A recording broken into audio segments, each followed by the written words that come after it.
cards from the Goddess Guidance Oracle deck to look out for themes, obstacles at play. If you haven't already, you can go ahead to subscribe to my channel. You can like this video. I always appreciate the support. And you can also follow me on Instagram for some support too. I do weekly lives there where I do free readings, live sales, and all kinds of stuff that you can check me out there. I answer questions about astrology, crystals. So you can check me out on Instagram if you're into those things, and give me a follow if you want to show some support. So let's get into our monthly horoscopes for our Sagittarians.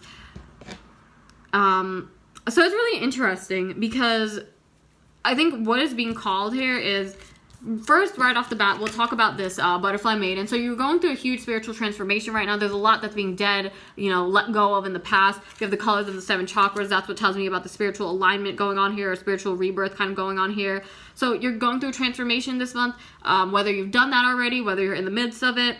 That's all on you or up to your journey. Everybody's journey is different. But overall, our Sagittarians are going through a huge spiritual transformation, and it's making you a little bit sensitive. It's making you a little bit more maybe empathetic, I think. It's making you connect with others on a deep emotional level, and that's why it's hard for you to maybe be around certain environments, certain relationships, and certain people right now. So if you know somebody's going to trigger you, if you know maybe somebody, and that's not to say like maybe one of your friends is having a hard time, but being around them, you're like, I'm going through a hard thing right now. I'm going through a lot of personal transformation, and I feel like I just can't be around you. That's for you, to be respectful of your own boundaries, because it's okay to have boundaries. So I think that's why Ishtar is here as well, and with Hathor, receptivity, and Butterfly Maiden, the transformation you're going through, Artemis, Guardian. I think Ishtar is here to let you know, like, it's okay to put down your boundaries because you're going through something right now. Maybe you're used to, giving to others, but now it's time for you to receive here. Now it's time for you to have help. Now it's time for you to put up your boundaries and have others come to you, meet you halfway. And I think that's what's coming up here, and that's what's going on right now. So also with, I think Artemis is telling me that through this transformation, maybe it's left you feeling a little bit vulnerable spiritually, like I said with White Terror sensitivity. Sometimes when we go through deep spiritual transformations and shadow work, we feel very open, very raw, very emotional. So I think that's what's coming up here, and Artemis is just here to let you know that, like, you and your loved ones are safe and protected. Nothing is being invited in that doesn't need to be there. You have the, the fire and all the darkness, the light and all the darkness coming up here to protect you guys, to light the way for y'all to kind of make it through whatever you're going through. You and your loved ones are safe and spiritually protected. There's some spiritual protection through that, and maybe even through your spiritual transformation, you're getting into protective magic. You're getting into items and crystals and things like that for protection.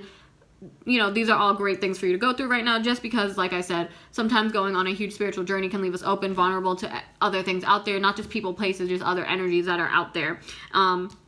And that's why boundaries are important, so important. So I think getting into some type of protective magic or some type of protection can be good. And just remember that, like, right now you're kind of absorbing, I would say, in a sense, like, other people's stresses, other people's worries right now. And that's why for you with White Terror, it's kind of like you have to take that break and take that chance to work on yourself, receive help for yourself, and get yourself spiritually built up, so then you can help others. And we do have Lakshmi, bright future, here telling me, like, everything is working out the way it needs to. Don't worry about anything. Again, like I said, shadow works, deep spiritual transformation work, it can be very scary, it can be very tough, but everything is working out well. We can also see some coins coming in this month with Lakshmi dealing with the financial aspect of things, or the tangible aspects of abundance is what Lakshmi deals with. So you can see some prosperity coming in this month through the spiritual growth that you're going through. Maybe by releasing the old, it's literally like making room for some new physical items in some way, or some new physical abundance in some way, or somebody you're gonna help, or you're gonna somebody you're gonna help, or something like that can be presenting you with some type of financial assistance, some type of financial abundance in a way. So that's what we're seeing here with Lakshmi and all these cards. Again, you're going through a huge spiritual transformation. It's leaving you open and vulnerable. You need to put up those boundaries, and you need to be open to receiving help and receiving from others, because that is what strengthens your intuition. You cannot always give out to others if you have nothing that anybody gave to you. You didn't receive anything, so how can you give anything out? So that's what's coming up there with Hathor again. But we do have some things coming your way. Receive this abundance, receive everything. Maybe you feel like, oh, I have been slacking at work, or I haven't been working as hard, I don't deserve the money that I'm getting. No, the universe is recognizing the huge spiritual work you're doing, and this is just the way they're choosing to reward you as well. So just beware of that this month. And let's see what your closing messages are from all right, okay, from the self-care deck. So we have sex.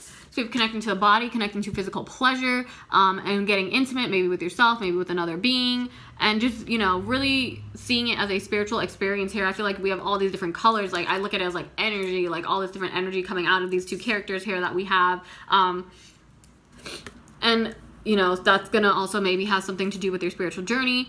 In a lot of cultures and a lot of indigenous cultures as well, sexuality and sex itself is a spiritual act, and you do gain some type of spiritual knowledge out of that. Or some people say that moment is when you like orgasm, is like you're putting out all this energy, you can manifest a lot of things. So maybe looking at sex also as a way, as like a spiritual practice, a spiritual thing, can be very important as well. And then we have connect with your ancestors. You know, we have kind of like this image here, which looks like the DNA almost.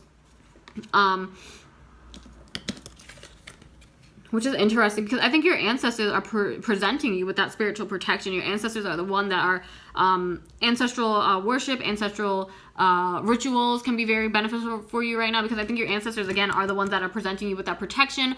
Sagittarians, they are the one that are kind of helping guide you through this journey, because this is something that maybe your ancestors have started and now you are completing. And we have the sun and the moon here on her shoulders. Another thing of giving and receiving, maybe that's some of the generational karma coming into play. Maybe your family has a hard time receiving.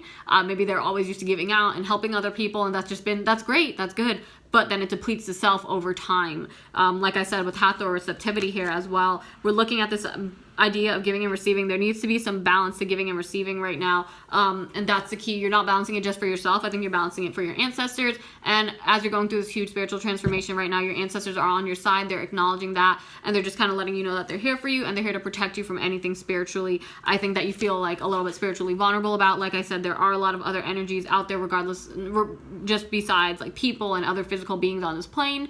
So there can be other things that get attracted to you when you're in these vulnerable states, and your ancestors are just here to let you know that, like, connect with us, we will protect you, we're here for you, lean on us for support. I think even maybe where that receptivity is coming in, it could be from the ancestors. It doesn't have to be something from others, but maybe through connecting with your ancestors, they're going to send you some financial abundance as well. So those are our monthly horoscopes for our Sagittarians. As always, comment down below if these readings resonated with you.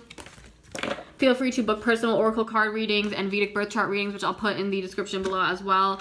And then you can follow me on Instagram, where I go live. Like I said in the beginning, I'll put that down in the description. I go live pretty much every weekend. I try to do every weekend. This weekend I might skip whatever weekends I usually upload my monthly horoscopes. I usually skip. So check me out on Instagram. I'll put that in the description below. And enjoy the rest of your month, Sagittarians.